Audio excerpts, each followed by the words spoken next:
Savar press ক্লাবের জন্য জমিসহ নতুন ভবন নির্মাণ করা হবে বলে জানিয়েছেন ঢাকা জেলা পরিষদের প্রশাসক ও জেলা যুবদলের সভাপতি ইয়াসিন ফেরদৌস মুরাদ। শনিবার দুপুরে সাভারের মুক্তি মোড় এলাকায় সাভার প্রেস ক্লাবের সাংবাদিকদের সঙ্গে মতবিনিময়ে তিনি এ ঘোষণা দেন। তিনি বলেন, সাভারে জেলা প্রশাসনের দখলে থাকা সব সরকারি জমি পর্যায়ক্রমে উদ্ধার করা হচ্ছে।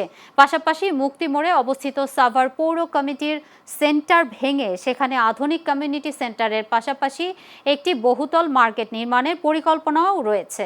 এর আগে দখল হয়ে যাওয়া জেলা পরিষদের বিভিন্ন জায়গায় সার্ভেয়ারের মাধ্যমে সীমানা নির্ধারণ করা হয়।